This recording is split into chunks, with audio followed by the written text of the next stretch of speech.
जो साधक 6 बजे तक सुबह सोता है ब्रह्मचारी रह सकता है? बिल्कुल नहीं, ये सब व्यर्थ की बात है। जो साधक है 6 बजे सोता है, 6 बजे तक सोता है। ब्रह्मचारी 4 से 6 के बीच में निश्चित रूप बेकार हो जाएगा, किसी काम का नहीं रहेगा। जो साधक है 2 बजे और 3 बजे के बीच में हर साधक को उठ जाना चाहिए। ज्यादा भाई तुम बहुत रात्रि में विलंब से सोते हो तो 4 बजे तक उठे। 4 के बाद तो फिर सैया पे नींद ही नहीं आएगी। अभ्यास होता है, साधना का मतलब क्या होता है? 2-2.5 घंटे जैसे तैसे बिस्तर में। अब वो शरीर अस्वस्थ है तो पद्मासन सिद्धासन नहीं बैठ सकते, सोफा पर बैठ गए बैठे। ऐसा थोड़ी होता कि भाई अब सो रहे हैं, नींद ही नहीं आती, नींद में सुख ही नहीं है, वो सब बातें खत्म हो जाती है। कैसे उसको चैन पड़ेगा? तो शरीर को 2-4 घंटे तो इतना श्रम होना चाहिए कि वो एकदम फैल जाए। इतना श्रम होना ही चाहिए ब्रह्मचर्य पचाने के लिए। ये बैठे बैठे ब्रह्मचर्य नहीं पचता। उसके लिए या तो सिद्धासन, पद्मासन या परिक्रमा कम से कम 20 किलोमीटर ऐसा होना चाहिए। सुबह कम से कम 5 कोस दौड़ लगाओ। अपने ब्रह्मचारी हो, बोले ब्रह्मचारी चश्मा लगा, ब्रह्मचारी ब्लड प्रेशर की गोलियां खा रहे, ब्रह्मचारी मच्छर नहीं उड़ रहे ऐसे, और ब्रह्मचारी लारवेरी नाम भले ब्रह्मचारी, भाई हमें तो नहीं पता कि ऐसा भी ब्रह्मचारी हो। ब्रह्मचारी मतलब ज्वलंत शक्ति। तो इसलिए कहीं ना कहीं हमसे वो गलती हो रही है जो नहीं होनी चाहिए। उसे आप जानते हैं, उसे सुधार लीजिए। जब तक हमारे मन को विषय भोग का आधार नहीं होगा तब तक हमारे ब्रह्मचर्य पे फर्क नहीं पड़ेगा लिखित, क्योंकि अपने लोगों का जीवन वही रहा ना। हमारे इंद्रिय को संयोग जनित कोई क्रिया, कोई व्यक्ति, कोई स्थान जब तक आधार नहीं मिलेगा तब तक वो हमें नष्ट नहीं कर सकते।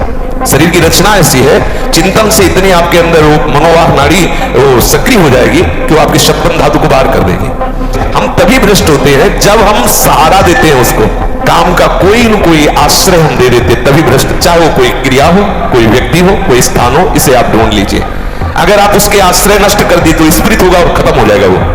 अगर आश्रय है तो प्रेरित करेगा, वहां चलो, वो देखो, वो करो, 1000 बार प्रेरित करेगा। उसका नाम मनमत। इतनी जोर से मन को मथेगा कि आप सब भूल जाओगे, वही कर बैठोगे, वही पहुंच जाओगे, वही। तो यह है उसका प्रभाव। तो इसलिए बहुत सावधानी। दूसरी बात, शरीर को इतना थका देना चाहिए कि वो उधर चेष्टा ही ना, जैसे ब्रह्मचर्य को पुष्ट रखना है। अगर ब्रह्मंडल में कहीं है तो आप उठा लो गिरिराज जी की रोज परिक्रमा। अगर मनीराम ऐसे न कर दे तो मैं बता लो, आप उससे कहो कि थोड़ा चिंतन थोड़ी देर पड़े रह ले तो अब हमें चिंतन करने की सामर्थ्य इसको इतना।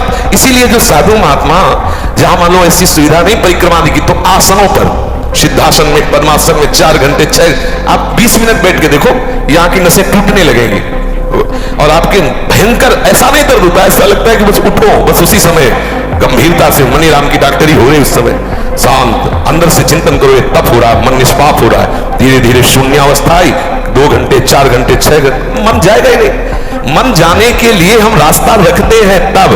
अगर साधु आसन में नहीं बैठता, साधु व्यायाम प्राणायाम नहीं करता, साधु अपने शरीर को थकाता नहीं है, तो ब्रह्मचर्य नहीं रह सकता पक्का, कोई भी ब्रह्मचर्य नहीं। ब्रह्मचर्य कोई साधारण बात है, साधारण बात नहीं, बहुत समझने की विषय, बहुत। और आपको सच्ची बताए, जब ब्रह्मचर्य शरीर में होगा ना तो आप बैठ भी नहीं सकते चैन से।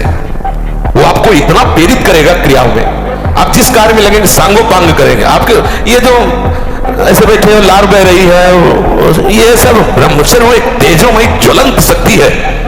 ब्रह्मचर्य एक अलग दिखाई देगा आपको भी, आग अलग, आग नहीं दिखाई देती जैसे ब्रह्मचारी आग होता है। आग दर्शन से, संभाषण से, स्पर्श से दूसरों के पाप नष्ट कर दे अपने आप। कोई भी रोग, कोई भी शोक, कोई भी ताप उसे स्पर्श नहीं कर सकता। वो एकदम हर समय फूल जैसा रहता है क्योंकि ब्रह्मचर्य स्थित है। तो मुझे तो लगता है कि इस मार्ग में यदि चलने की हिम्मत ना हो तो ब्याह कर ले और गृहस्थी में रहे, बहुत अच्छा रहता है।